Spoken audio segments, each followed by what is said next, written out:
Uh, Welcome, everybody. It's good to be able to have you every week and with some new faces. Welcome all the new ones that are joining in.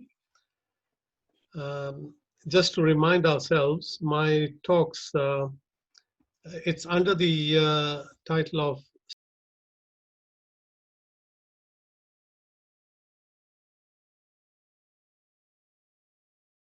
"Find the Headlines."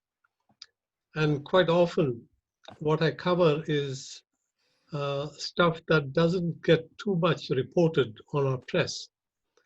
And what we try to do is to get an insight and an overall picture about the headlines, if you like. And what I thought yesterday was the thing about the new trade deal that was announced on the BBC. We heard on the radio that we have a very large trade pact that has been agreed, and that was in Vietnam, in Hanoi.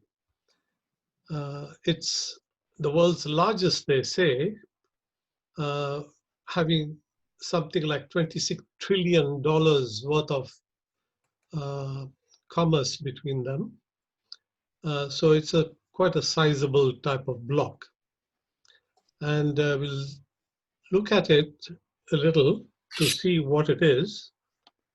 In our agenda today, I'm going to be talking about that little pact, basically the headlines in a way, and then go and talk about our Brexit a little bit as to where we are on it, so as to get some feeling about what these trade deals are and why it is that they are important. And then we'll go into a little bit of the history of this RCEP, and then in general what trade pacts are and what sort of benefits they bring about. Talk a little bit about globalization because it has spurred the trade, global trade in a massive way. And of course, we'll mention also the BRI, which is the other humongous project that is also there, initiated by China, the Belt and Road Initiative. I'll talk about that. And then talk just a little bit about why India, although participating in the discussions, have decided not to join in just now. So we'll talk about that as well. Okay, let's get on and see. This was announced basically just on the 12th or 15th of November, so not too long ago. So very quite right, quite up to date. So it's Regional Comprehensive Economic Partnership Summit. That's the RCEP. And this is in Vietnam, says over here. And it is under the sobriquet of ASEAN at the moment. This is this Southeast Asian nations. That's all the West, the East Indies and surrounding Asian sort of countries. And they had a bloc already, which they had been part of.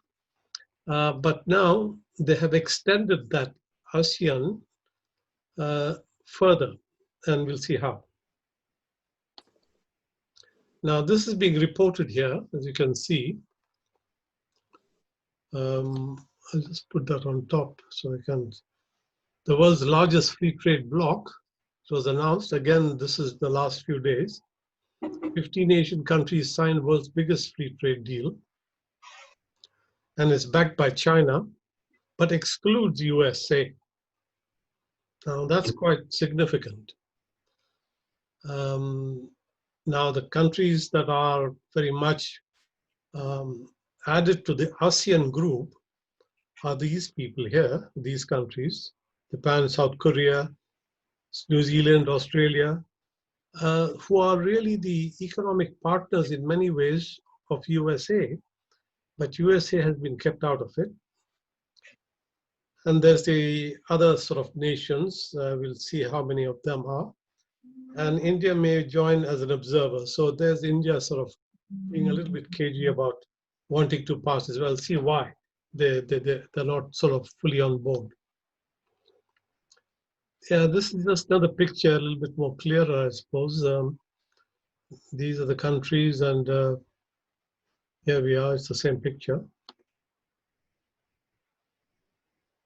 That's a grouping of these countries here.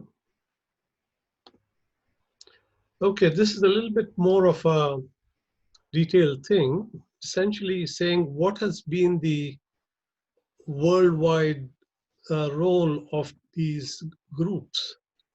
Now, we are very familiar with the EU, comprising of all these countries in this area here, this block.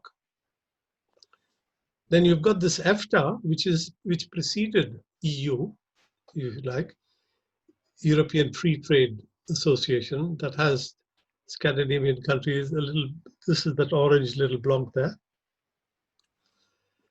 Then you might have heard of this one, NAFTA, which is the agreement between Mexico, USA, and Canada.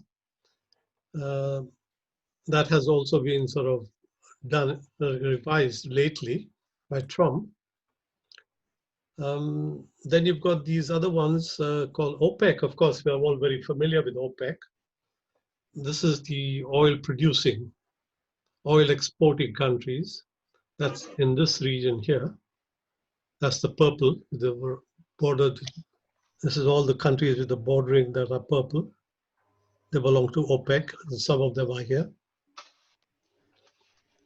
Now, SARC is also one of those earlier groupings which have been in operation, the South Asian Association for Regional Cooperation, that had India, Nepal, Sri Lanka, Pakistan, Bhutan, Bangladesh. That's this green lot here. And the ASEAN, the one that I mentioned earlier on, they sort of have their countries. One of them is Vietnam, which is currently hosting that ASEAN meeting, which announced the RCEP trade deal that was being discussed for a few years to try and bring all these countries together. Then you've got these other ones, South African, then you've got this one here, South American. I won't mention all of them, but you get the idea that the whole world does have blocks of countries which trade with different freedoms, if you like, of access to the market. And that's important because each country tries to maintain its own type of interest, and sometimes they have some strong interests, sometimes weak, and they try to protect themselves by having these trade agreements with like-minded countries.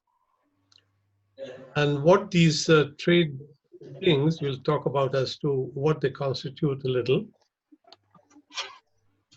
Again, this is just saying the EU, the big market, NAFTA we mentioned, that's the new one, RCEP. Now, TPP and TTIP are things you might have heard before. At the time of Obama, he had in fact put across these groupings. This is the trade transatlantic investment pact. This is with Europe, USA and Europe under TTIP, but that went by the wayside when Trump came in. And this is TPP, Trans-Pacific Partnership, that was initiated by Obama, but that also went by the wayside when Trump came in.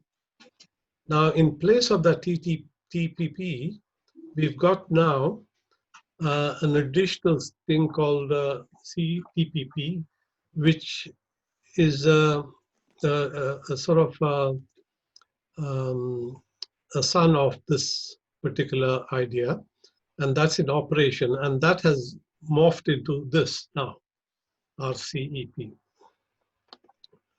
Okay, this is again showing us a picture about, oh dear, I hope we don't going to have too much problem with the connections. Anyway, if there is a problem with the wireless, let me know by just raising your hands. At the moment, I think I haven't muted anybody, so it's okay for the moment like this. So this is the block that constitutes the RCEP. It's a huge, but India at the moment is on the sidelines at the moment. They're afraid of China.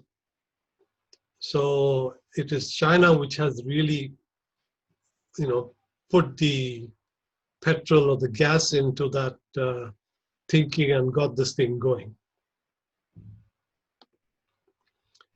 Okay, what is it? It covers a market of 2.2 billion people, or almost 30% of the world's population, which is a humongous thing, with a combined GDP of 26 trillion. Now, trillion is quite a big figure. That's 1,000 billion. And just to give an idea as to how much our economy, I think, is about 2 or 3 trillion in UK. So it's quite big here. Or about 30% of the global GDP, and accounts for nearly 28% of the global trade. So it's quite significant. So what has happened is, in this game, China has won and US loses in a way. Because if you remember, this trade war that started has turned China more and more towards other regions of the world, and has in fact got a grouping for this particular trade activities, and not just for the trade activities, but in our earlier lectures, I've talked about the Silk Road, which is the BRI, the Belt and Road Initiative. That's also a humongously big global infrastructure project which China has initiated. So you can see these sort of big projects, China is getting itself in a position to call the shots.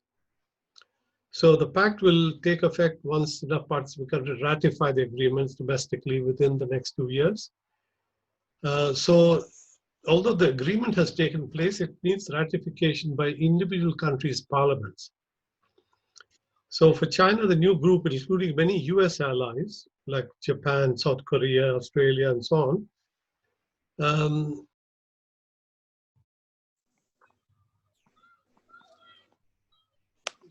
sorry, I lost my connection there. You're okay, you're back now. Yeah.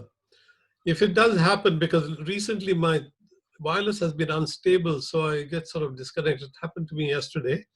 But if it does, we'll come back again. You don't have to do anything.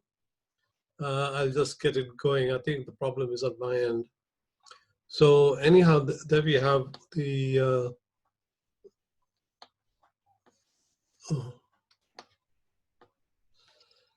so we have this windfall, as it were, for China. So what China has gained is, in the Belt and Road Initiative, it made the infrastructure to have its goods and resources coming in to the country. Now, this trade agreement, now the tariffs and all that is going to be resolved, and standards are going to be obtained. So we have a huge sort of plan by China to call the shots. Now, could we call that sort of a new world order in a way? Because, over the last 70 years, the world order was defined by, the Bretton Woods Agreement. World Bank was set up, UN and the IMF, all the multilaterals, the WTO, those sort of entities called the shots, as it were, for 70 years before. Now China is starting to sort of get into the act in a big way, and they are sort of competing with these, if you like, bodies in a way which is interesting. Now, I've mentioned these other parallel type of entities that China has also set up. One is called the SCO and the other one AIIB. SCO is the Shanghai Cooperative Organization, which has the local countries around China, which are participating. And then you've got for infrastructure funding, the Asian Investment Infrastructure. Here we go again here.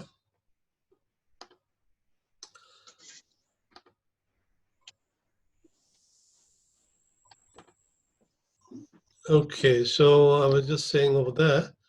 So the new bodies are in parallel. So the Chinese-led entities are making their way into the world in a big way.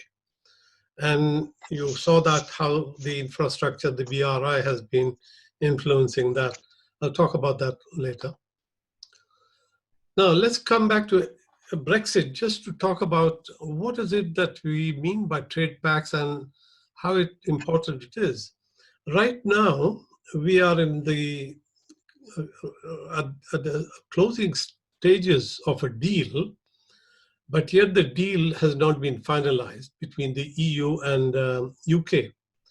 Now, what does the UK want? They want something called Canada Plus type of agreement with the EU. That is 98% of the thing should be free trade between the goods. But UK also wants, in addition, financial services, which I think is not agreed with Canada anyway. So they want, that's why they call it, they want Canada Plus type of agreement. And also UK wants less standards on safety and quality, which, which is not a good thing, but they seem to want that if UK wants to go it alone.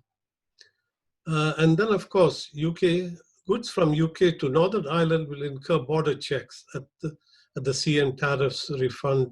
So what this is that UK has said we'll commit to our agreement of not having a border between Northern Ireland and Ireland, but that's where the matter has become very sticky.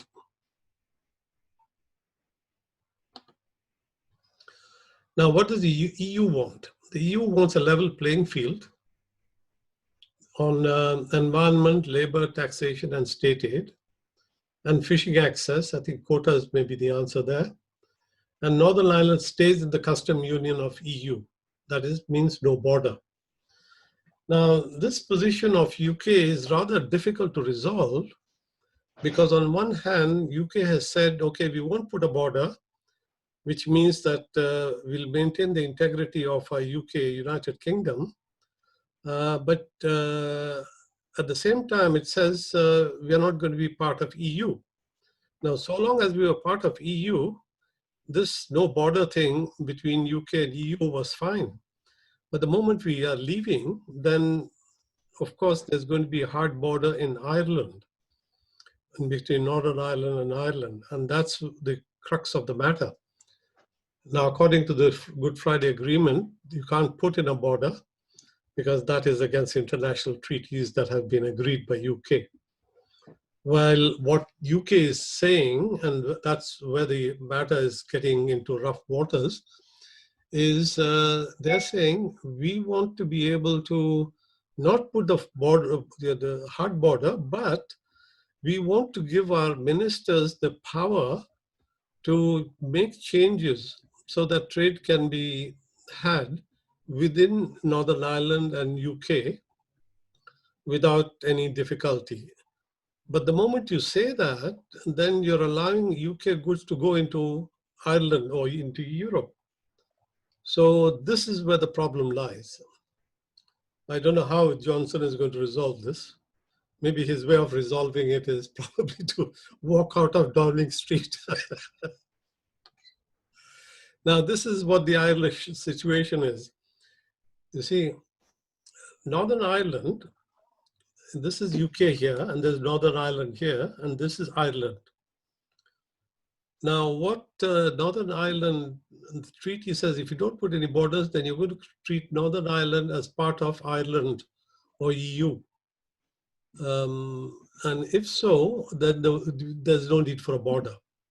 So that's the international treaty. But then, the moment you say, yeah, we're going to get out and we want to be able to trade with Ireland, Northern Ireland, in the same way I had been doing it before, then there has got to be a check because these goods can come into Northern Ireland and go into Europe. So if there's no tariffs there, then it means that Europe doesn't like that. That's the crux of the matter. That's the problem. So what UK is saying is that, okay, look, we'll send goods and we'll have the goods. If they're used in Northern Ireland, there's no tax. But if they get ferried beyond, then the tax will apply, which the Europe tariff will apply. So it's a bit of a messy situation like that. There we are again. That's the problem that Johnson has at the moment. Okay, UK has also decided, this is, they said we want to join this Pacific Trade Group as well. So this RCEP also may end up by having UK being in some way part of it. Because the idea was that you would have this TPP, which has died as a trade thing that was promoted by Obama. That was going to be that we were going to be part of that along with the European Union. But since it doesn't exist now in that form, because that form that was defined by Obama excluded China. But now with the new RCEP, China is very much part of it. So it becomes quite interesting to see how that's going to happen. Here we are. I won't be able to just go there. Okay, now this is the TPP that Obama had defined when he was president. Tried to ensure that the ASEAN countries or the Far East countries, excluding China, would have common standards and be able to work in unison with USA. Hello, are you there? Yeah. Okay, so in unison with USA. But then when Trump sort of, jettisoned this agreement, China conveniently stepped into this TPP and has made that into an RCEP now. So immigration Washington agreement, RCEP makes China's position more firmly as an economic partner with Southeast Asia, Japan, Korea, putting the world's second biggest economy in a better position to shape the region's trade rules. Now this is important because USA is not going to be part of it, and China and India is not going to be part of it anywhere for the moment. These big countries, Japan, Korea, China, they're going to be calling the shots in defining the rules. So they can see, well, if you define the rules, they might be in favor of your countries and not others. Now, I mentioned this TPP, which Obama was sort of working on. It was with 12 countries. And it encompassed 40% of the world's economy, over 800 million consumers. And these were the people at that time defined to be part of TPP, which is really the precursor to RCEP, basically. But with one sort of exception, and that is that this TPP didn't have China in it, and now RCEP has China who's leading it. The deal was signed in this, it was never ratified by US Congress. The pact became both right and left, but the US withdrew from it the first day in office. In fact, the moment he came in, he sort of said, no, we don't want it, because Trump's philosophy was anti-multilateral groups, because he felt that because America is so strong, they can bludgeon anybody into submission and get a good deal out of them as individual countries. Sorry about this, getting to be quite bad today. Apologies for that. Anyhow, so the TPP didn't get ratified, didn't get off the ground, and of course, Trump killed it, essentially.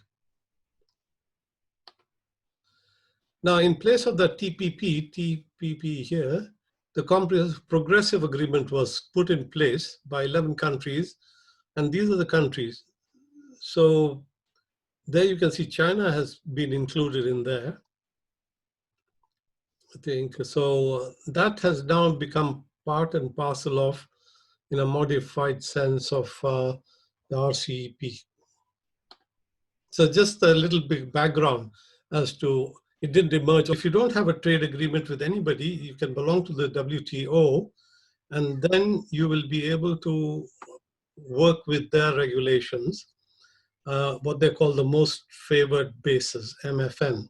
So, for example, if a country makes an agreement with another country for exporting and giving them certain sort of privileges for tariffs, then if they belong to the World Trade Organization, then they have to give the same privileges to all the members of the World Trade Organization. So that's where its value comes in. And of course, it also provides a forum to discuss their disagreements that take place. In fact, what Trump has done is to try and sabotage this WTO by not nominating any appellate judges for resolution of conflict. So they haven't done very much on that, and they have not appointed the head of their organization yet. So he has really damaged this quite a lot. Okay, this is just, again, repeating the same thing about trade agreements.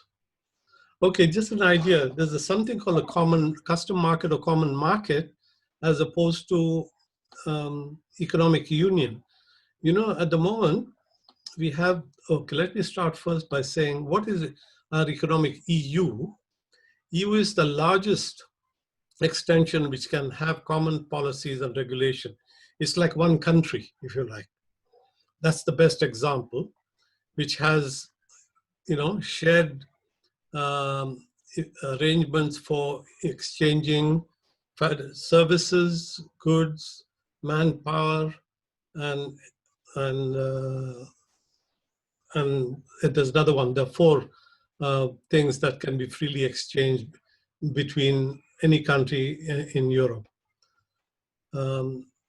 This one, the custom market allows for a certain, yeah, this is the custom market, where labor, capital, common technology standard. So there is a little bit of a restriction. When I say custom, I'm going to switch this off. Customs union is slightly different in the sense it's not a completely like EU, but people can join, like Turkey can join sending goods to EU on sort of agreed tariffs which apply to the whole of Europe, but it can't send manpower. So there's no restriction, there's a restriction between movement of labor. So, so that is the big difference. I just told you about this one here. We can skip that.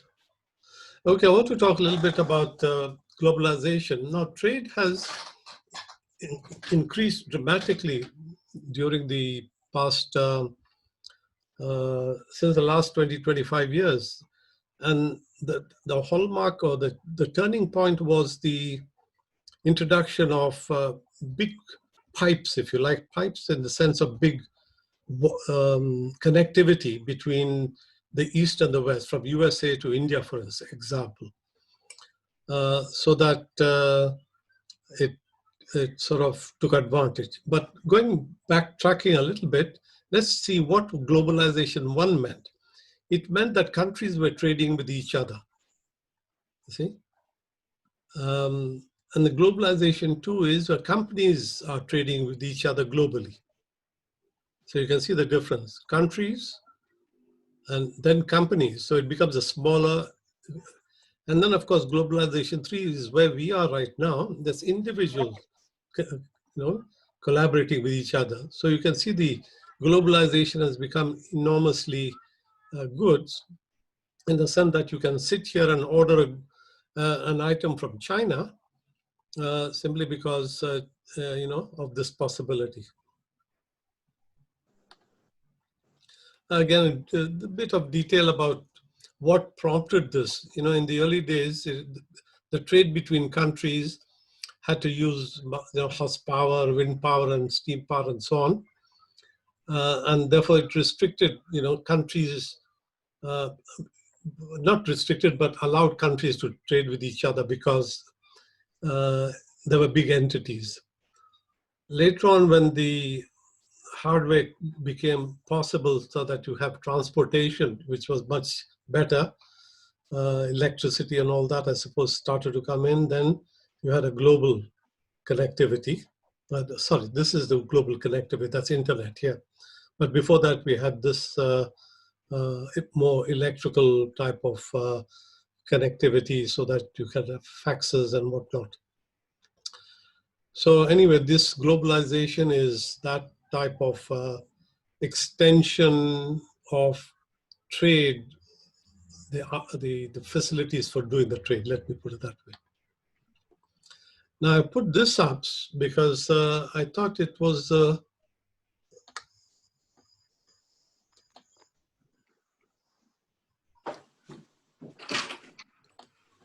okay.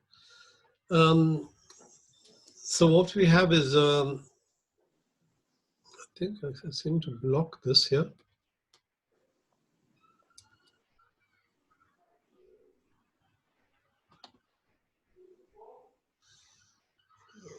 Okay, let me put it like that on the side.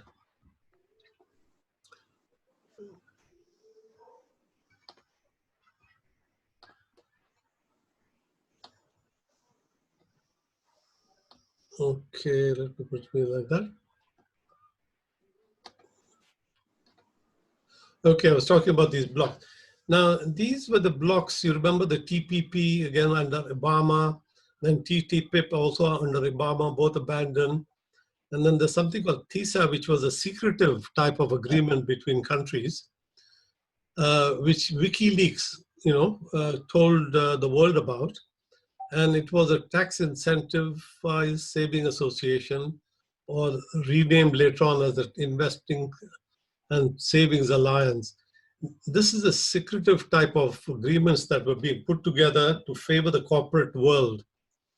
And of course, when the public knew about it, there was a lot of unhappiness about it. And I think it hasn't gone that far, it has been abandoned. So all these things are abandoned at the moment. Yeah, here we are. This is the same thing. They were trying to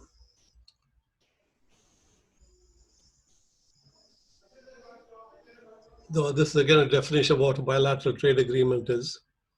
It covers food, environment, banking, regulation, sovereign power, and individual. So essentially, all connected with trade. Now, what China has done since it started to sort of emerge is they set up this Shanghai Cooperative Cooperation. It's a bit like G8 and G whatever 7 type of organization is, and they get together to formulate their own solutions. And the initial grouping was the Central Asian republics, along with Russia as well.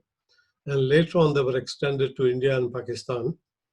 And then others started joining Iran, Mongolia, Belarus, Afghanistan.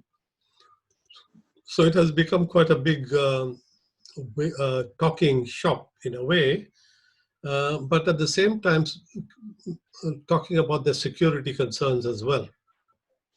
So it is trying to do the work of NATO in some way amongst themselves to protect themselves on security of Central Asia, to fight terrorism, separatism, and extremism, and talk about economic issues as well, to establish free trade areas, and on exchange of social and cultural issues, events to promote their understanding. So it has a lot of useful things. It's going very strong. And of course, its brother is that BRI, the New Silk Road, which is the other side of promoting the trade by building the infrastructure. So I'll show you pictures of that. We've done this many times. There's that picture of that New Silk Road. A better picture is here, this one here. what they have is 6 corridors. 1, 2, 3, 4, 5, 6 corridors at the moment. And they bring in goods into China or resources into China and goods out of China.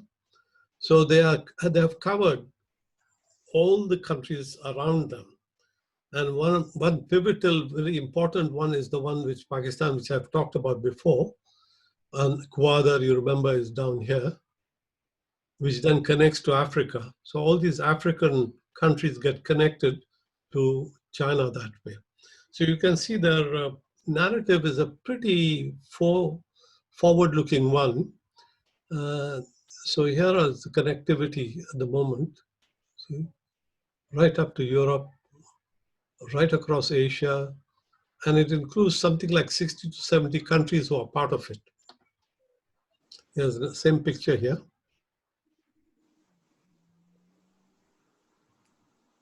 They aim to build a global infrastructure.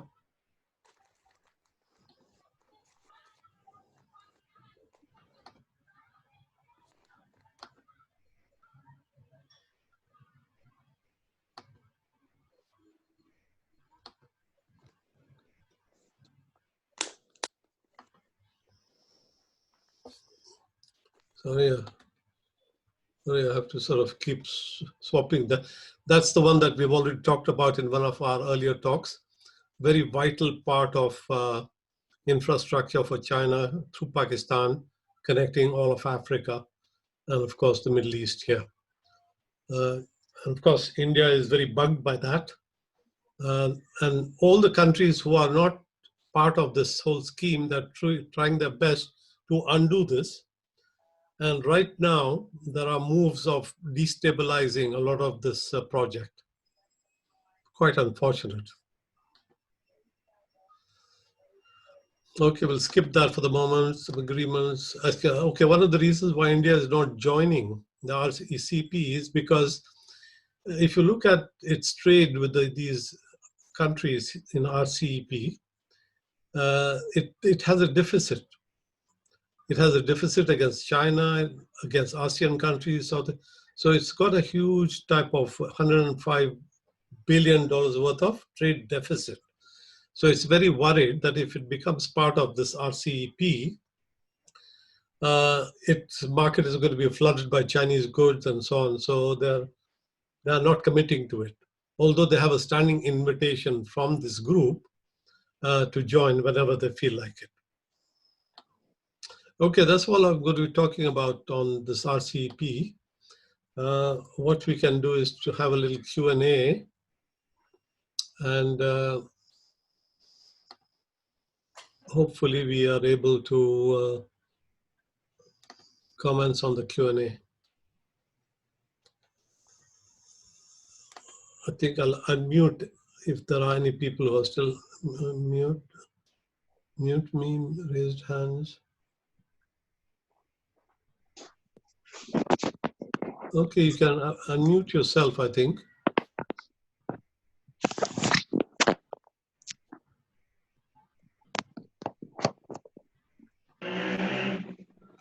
Okay, you can unmute yourself because I think I don't seem to have the one which unmutes everybody for some reason here.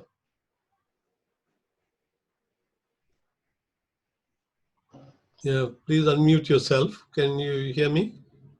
Yeah. Yeah, okay.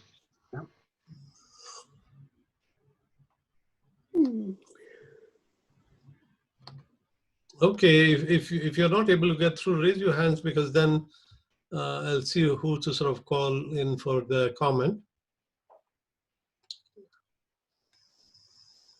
It seems to be that it's funny, I don't have the ability to unmute everybody. We're all here. George. Yeah, we're here. Go ahead, George. Yeah. Do you think that the developments in Downing Street, with so many, so much upheaval the last week, will have a big effect on these deals? Because I think the Brexit deal has to be completed very soon, doesn't it? Yeah, well, they are stuck at the moment with this Brexit. They don't know what to do.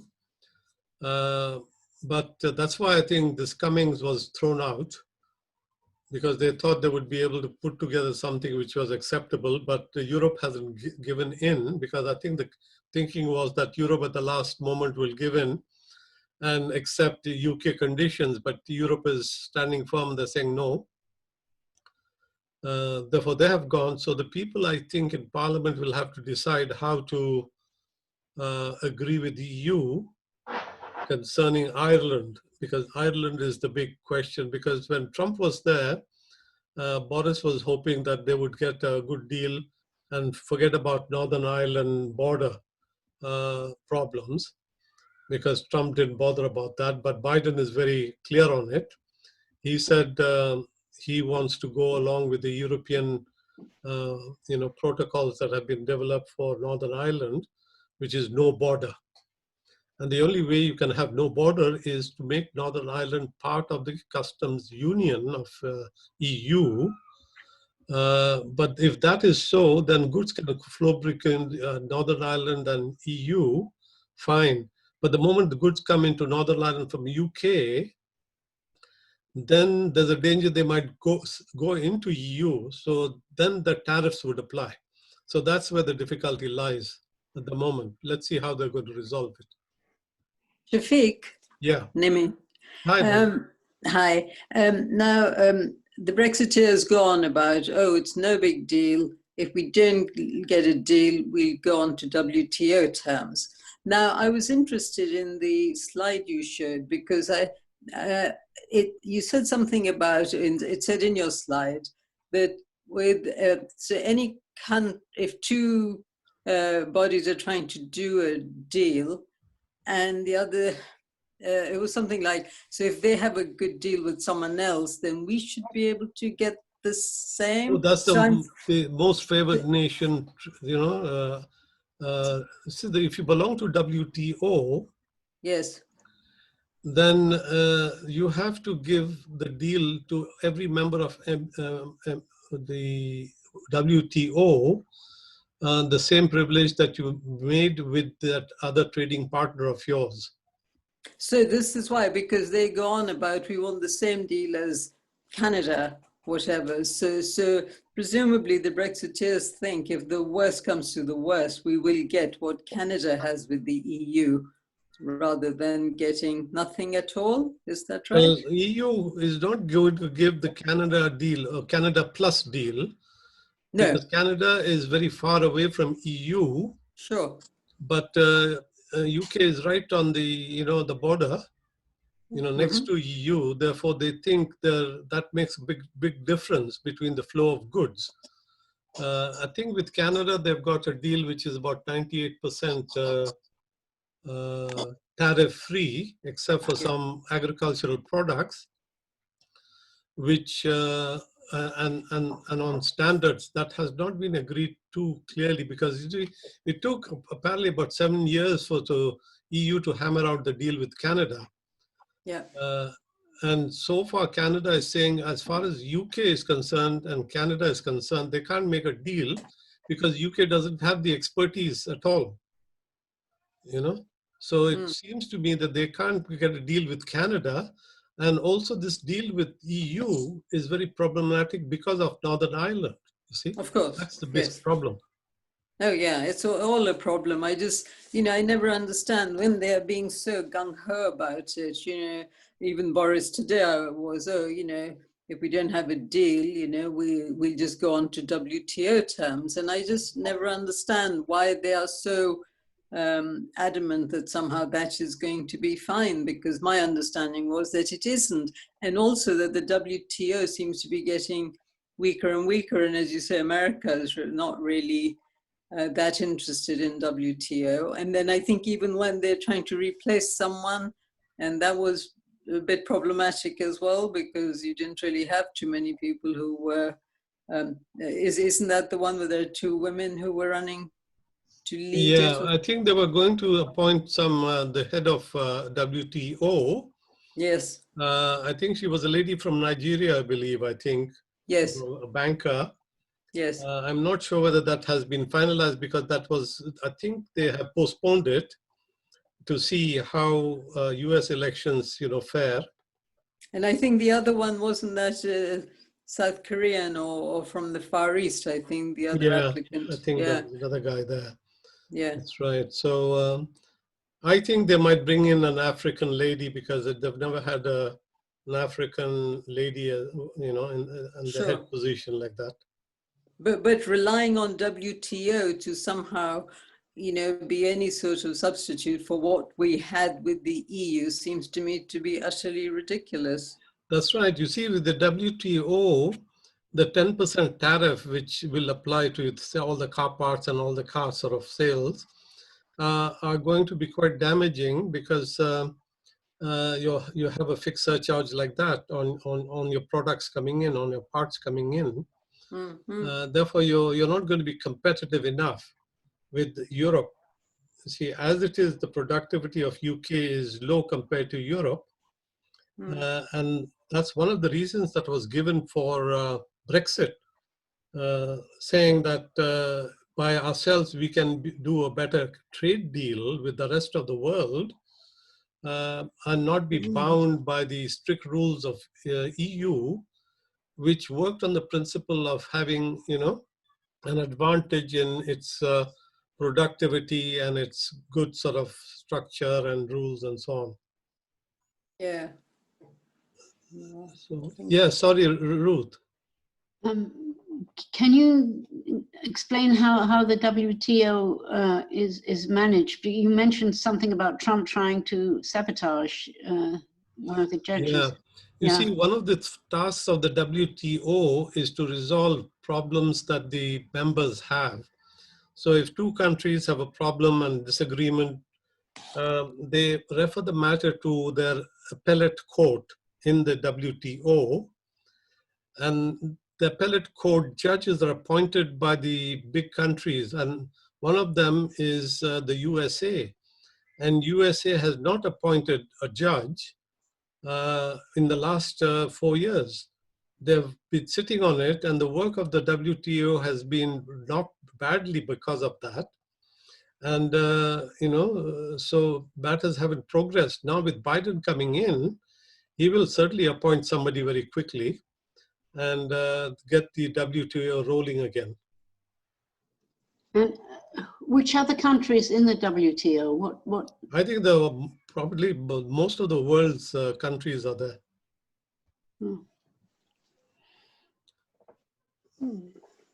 Yeah. Pamela, okay, there you are. Mary, you've got to put your audio on. Okay, that's fine. What I was going to say was Canada is very rich in natural resources. Hence, the EU very much wanted to deal with them because the EU is not rich in natural resources. So I can't understand how the UK, which doesn't have much natural resources, a bit of gas and a bit of oil somewhere, which is expensive, can expect to do the same deal as Canada. The EU need Canada's resources. Yeah, Canada's population and their trade with the EU is very small, whereas our trade with the EU is quite big.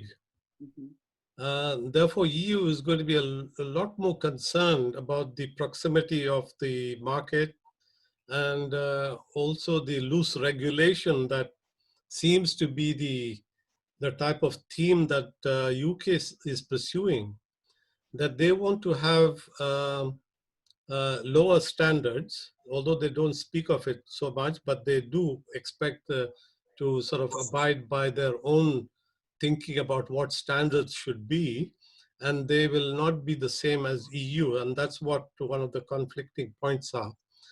The other thing is about the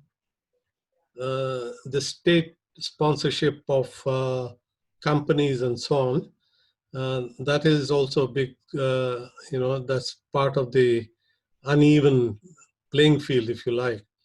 So they want to be a bit more clearer on this, so much so that you can't subsidize, for instance, a company in UK when you're outside of EU, and have its product, very low cost, and then try and sell it to EU after paying a certain amount of tariff, which then would put the EU companies and products at a disadvantage. So that's what EU is afraid of. It doesn't want it to happen.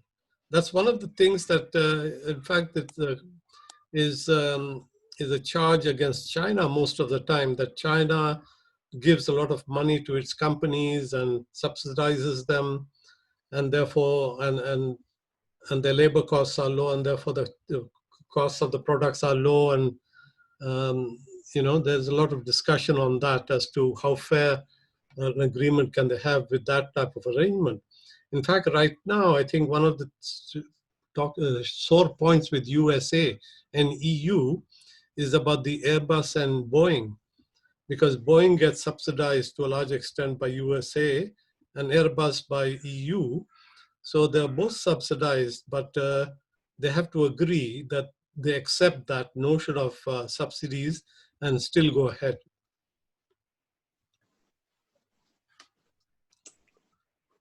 Yeah. It doesn't look very good for us, does it? Well, the fact that Cummings has gone looks good to me for the moment. Mm-hmm. It's just a matter of seeing when when Boris is going to go. Yeah, but hasn't he already done all the harm he was going to do, Dominic Cummings? Has he what? He's done all the harm he's wanted to. Yeah. He's such a disruptor, and I don't. I said this earlier. It concerns me that anyone should be fooled by his loyalty to anyone. And Boris, of course, was relying on him so heavily, so it makes me doubt Boris's judgment. Well, I heard Jonathan Powell this morning, I think it was yesterday, talked very knowledgeably about the role of number 10, because he said number 10 can't manage the whole country by having experts, in the basement below. What you have to rely on is your civil service and all the other government departments. And in order to be able to do that, you need to have a role given to them, which they can perform. But if you take that role away and give it to people like Cummings and his like in Downing Street, then they can't manage because it's too big a problem. It's too complex. Mm-hmm. So we have that comment from Jonathan Powell, which I thought was very interesting. The other thing that Dominic Cummings, I think, got a lot of people against is that he wanted to revise the whole of the civil service. And that's a task which I don't think anybody is going to be able to do, because it has come through, centuries of expertise, and they have a certain way of doing things, which are supposed to be non-political.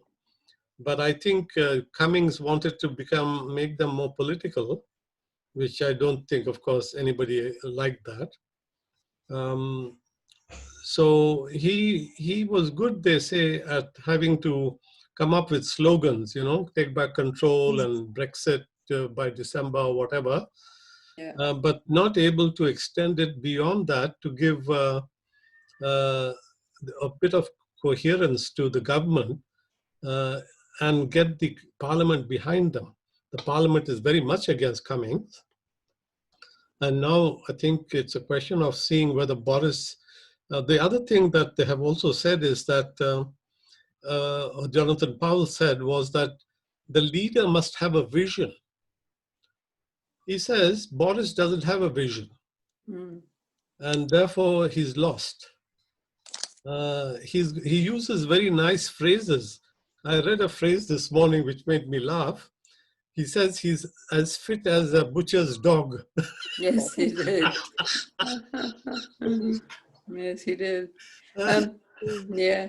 But also, so Cumming was trying to, as I got understood, Americanizing our system in many ways, and even this introduction of getting the journalist Allegra Stratton to come and do the daily sort of bulletins the way they do in the White House, and also putting flags behind the people when they're speaking. So it's all sort of aping what they do in America, and also, with our judiciary has always been independent, which is one of the best things we have, whereas in the States it isn't. And the civil service here is also non-partisan, but he seemed to be wanting to change it all to the American systems, which I'm not sure is a good thing. Yeah. You see, the American system has one difference, which is very glaring. The president can appoint, as it were, the ministers who are the Secretary of States, and they don't have to be elected individuals. Yeah. Whereas our ministers are all elected people. They come from the MPs. So in a presidential system, you can pick anybody from anywhere. And that's what I think Dominic Cummings was probably thinking, that he can pick anybody and put them in charge in a system which is totally different to the American system. Yeah. I think George wanted to say something. Oh yeah, sorry, George, go ahead. I think Bob. I think Alexandra Johnson, not Boris Johnson. His name is Alexander. He's been Boris Johnson. He should be funny or something. It's Alexandra. Send the letters and the check. I think he's gradually going to be eased out, and I think that the from what I can see, I think that there may be a form of coalition coming in with Starmer, because somebody has to bring in this law to ban any opposition to the vaccines.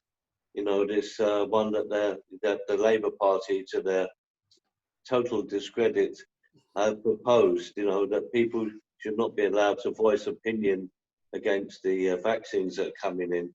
Now, the Conservative Party won't be able to do that, but I'm afraid that a lot of Labour people, unfortunately, may go along with it. So well, I think that there's something going to happen. I think Johnson's going to be eased out. There may be some form of coalition with just a few Labour Party people like Starmer. But I think Starmer's got higher ambitions. He's looking for a position in this new world government, which is coming up.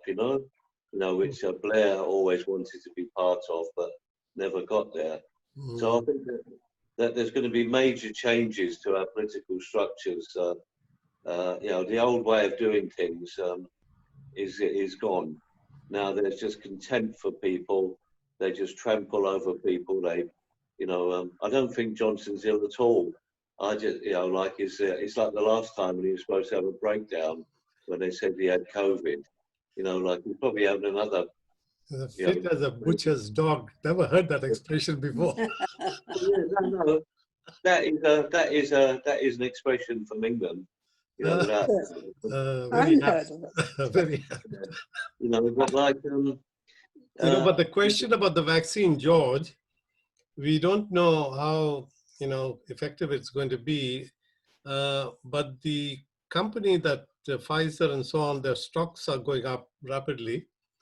And they're going to want to profit from this, which I think is rather sad, because it'll require, the whole world to be vaccinated. And if these companies are going to make money out of that, it's pretty deplorable. So government needs to do something about making it available for the whole world and not have this patent being done so as to protect them for the next 20 years. Guys, can I just read you out something that I was sent from a close friend of mine, from Tenders Electronic Daily. This is for Europe and the UK, etc. This is a contract from our government. It's asking for a software solution to cope with the expected high volume of COVID-19 vaccine adverse drug reactions. Short description, the MHRA urgently seek an artificial intelligence AI software tool to process the expected high volume of COVID-19 vaccine adverse drug reaction and ensure that no details from the ADR's reaction text are missed. So they are expecting high numbers of adverse drug reaction. It really puts me off. It really puts me off. I don't want to be a guinea pig. Where did you get that from? Yeah, I'm happy to send it to you. It says TED, which is Tenders Electronic Daily, the European Public Procurement Journal, United Kingdom, London software package. If I forward it to Shafiq, he can forward it to you, George. It's on the website. It's on the website. It's asking for people to tender for artificial intelligence software tools to deal with it. So if I forward it to Shafiq now. Yeah. Thank you. I'm just going to try and do it now. Thank you. Forward to Shafiq. Yeah. Okay, Ross, I'll forward it to others. Thank you. Thank you, Ross. Thank you. By the way, I've just done it on WhatsApp, by the way, Shafiq. Okay, fine. Thanks, Ross. Yeah, I think it has come through. There's another email. Moderna came up with on today. Moderna came up with. Yeah, I just want to mention to all that if you haven't sent me your email, then I can't really, send you stuff. So do make a point of sending me your email. Ross, could you send you an email, please? If you give me an email address now, I can just do it now, but I can't do loads of them. I can just do one to you now, George. I'm happy to do that now. I'll just send you my email. Forward to. I've got to see if I can. Oh, here. Okay, George. If you shout it out, I'll do it on email now as I'm talking to you. All right. G Wood 777 Wood WOOD 777 at btinternet.com. Okay, just tell me if you get it. Shafiq can send the rest, but internet.com.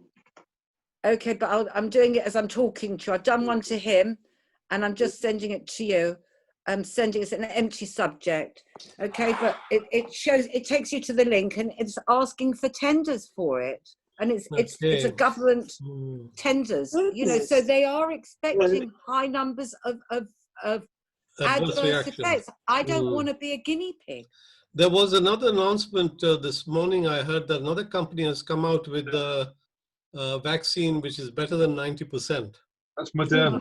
That's Moderna, was it? Moderna, yeah. Yeah, they came out with 95%, they reckon.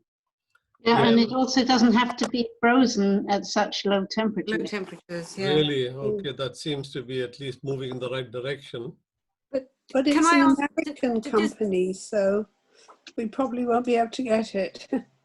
Does anybody remember? I think it was the Korean War, but I'm not 100% sure, when they sent all the American soldiers in and they gave them all these vaccines and they didn't tell them what they were giving them. And they said that they needed them because of where they were going. And all the adverse effects that those people had suffered for years and years, to the degree that the Americans have now said that you cannot sue the government nor any manufacturer for any adverse effects to any vaccine that's given. There's what was injected law in to America. these soldiers, Ross? What injection was given? I don't remember. It was all the vaccines that they gave them. Oh, I see. Yeah, I'm talking about during I think it was the Korean War, and I can't remember. I can look it up by next week. I think and there was a lot of things, and now the Americans have come out with things saying that you cannot sue the government nor the manufacturer if you have an adverse effect to and a vaccine. And in England. Okay, fine. Thank you. Even better. Thank you. I only know what I've been learning this week. Yeah. Listening. Okay. Right. Anybody else about trade packs? Sorry. It might didn't want to be a guinea pig. Thank you very much, Ross. They It's very important information. A lot they were given a lot of vaccines. Just let me put my very light on. close together was the problem, and I think it was the Iraq War, and no one ever has that many with that frequency. It wasn't just straight vaccines caused all the problems. It was a lot. There are other things involved that wouldn't be involved now, and they always have to check adverse reactions. There's an adverse reaction to everything. So how many of you have got the test, the track system on the app? You have. Okay, has it, because, you know, Johnson is using that, and he got the message, a ping saying that he came across somebody, so he must isolate himself. That's why he's isolating and becoming a butcher's dog.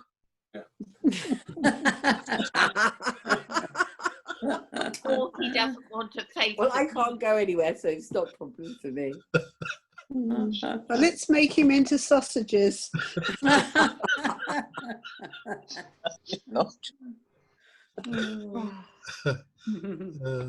I know this is way out of left field, but do you think there's any chance that we could reverse on Brexit? Renege? No, I was thinking the same thing. With an 80 sort of majority in Conservatives, very unlikely. Yeah. Very unlikely, because I'm not sure what event can cause a reversal. Nothing, I don't think. I can't see anything. And it's written in we're like law. America, aren't we? They're 50%, you know, the way they love Trump and 50 hate them. I think Brexit is the same. We're pretty much half and half. So whichever side is winning, you know, yeah. Can you imagine the leavers that would be out in numbers killing anyone who was a Remainer? Yeah. Terrible. Yeah, I think I got a message saying that my passport needs to be renewed and a new passport is going to be given. That means a UK passport and my EU passport is going to go. You must have received those as well. I haven't received that. Oh, yeah, I got an email. When does yours run out, Shafiq? February next year. Oh, okay, maybe when it comes up for renewal, it's going to be. Yeah. I don't know. Well, I'm not going anywhere, so it doesn't matter. That's right. I think the company that is giving the vaccine, they when I heard the interview, they said that by summer it might start to sort of come down, Yeah. and maybe by next autumn we will be back to normal, maybe with a bit of luck. You must be joking, Shafiq. This is a big population. Well, that's what they said on the interview on the But TV. the previous plague in 1817, it just disappeared on its own after 2 years, was it? A year or 2 years? Thank you. Yeah. It just disappeared. So that wouldn't surprise me. 2 years. Yeah, but it did kill 50 million people. I'm not arguing, Pamela. Giselle, I'm really not arguing. I'm just saying it will. What I'm trying to say is it will go. You know, George is saying, well, I think that would be a far cry, but it won't. It won't prevail forever. You know, I'll probably still be sitting at home in 2 years. But I think the difference I don't want to go out. We've got more travel now. You know what I mean? I think that's the difference. Yeah, that's right. Yes. It can go. They said that the different strains could be mutations due to animals. So are they ever going to keep it up? Very good point. Very good point. That's the only thing. You know that one of the countries, I think, I don't know whether South Korea or Slovenia, I think, they tested the whole population, and those who were showing a positive test result, they were isolated, but the rest were given a pass to go about doing their own thing, you know, and that seemed to have been a very successful program. They tested them all in one day, 3.5 million people. That's extraordinary. Yeah, amazing. I just don't know how would that work though, because apparently you can have the virus and be asymptomatic. I've met 2 people who I know who've been totally asymptomatic and were tested positive. The other thing is that, like having a cold or flu, is that sometimes you're positive, you've got it, but you don't show any symptoms. You don't even show positive for maybe 2-3 days. So I just don't know what would happen there. Yeah, I don't know what percentage is asymptomatic. It reduces anyway the threat if you don't test them at all. Trouble is, we've got too many people here to do, you know, if it was 3 million and they did manage to do it in a day, it'd be brilliant. But exactly. We've got 67 million. They couldn't possibly achieve that. We couldn't and, you know, everybody's got to isolate except for those that have been given a clearance. I just don't know how that would work. Brilliant concept. Yeah. Well, so any further questions on the topic? Always got lots of topics. Brexit is going to be on us any second now, and we don't really know how we're going to sort of deal with Ireland, if you know, because that border is not going to be there. That's what the Foreign Secretary said. And yet we are going to sort of send goods over to Northern Ireland, and we don't know whether that is going to end up in Europe. And if they do, then they have to pay a tariff, which Northern Ireland will have to collect. So it's going to be a complicated sort of setup. Can I ask, because I've missed so much going on this week, has Trump given a concession speech yet? No. No. So do you think that what's his name? Do you remember who was it that actually thought that he was going to be president for like a month before he lost? Oh God, I can't remember his name. Al Gore, was it? Oh, him, yeah. Okay, he thought that he was the president and he wasn't. And I'm just wondering if there's just going to be something weird. I don't know why. Well, you see, if he dallies a little bit, I don't probably mind. But the mischief making he's intending to do is the dangerous bit. Yeah. He's already sort of nominating some loyalists to high positions who will carry out the orders that he gives. And the first sort of thing he fired was the defense secretary, who seemed to have a mind of his own. And he said he's going to have it replaced. So he's replaced with somebody. Because, but one thing was very heartening. I saw that the chairman of the Joint Chief of Staff, yes, he made a statement which was very telling. He was saying that they don't take orders from a king or any individual, but rather they follow the Constitution. Yes. And they try to uphold the Constitution, which is a slap in the face of Trump. If he's going to sort of give an order of going and starting a war somewhere, then they're not going to follow through, I don't think. I think it's who they hand the codes to the atomic bomb as who they acknowledge as the leader. You know what I mean? At the end of the day, as you say, the army. Yeah, they're going to sort of have to do that. But the other thing that has come up is that he's using surrogates to carry out the mischief. And one of the things that happened recently in the news is the killing in Iran of one of these Al-Qaeda people. And that was carried out by either some Israeli sort of hit squad or somebody else who can do the job. So he's outsourcing a bit of this dirty work to others. That's horrible. Horrible. I'm going to have to go, Shafiq. I'm sorry. Thank goodness I managed to get on after all, but I had no internet. Okay. Guys, everybody, I hope everyone's well. And Shafiq, I hope you send that out just so that, you know, everybody manages to have a look at that thing I sent you. Yeah. Bye, everybody. It's nice to see you. See you next week. Do you want I'm sorry, I have to go too. My granddaughter. Okay, if there are no further questions, I will close the session.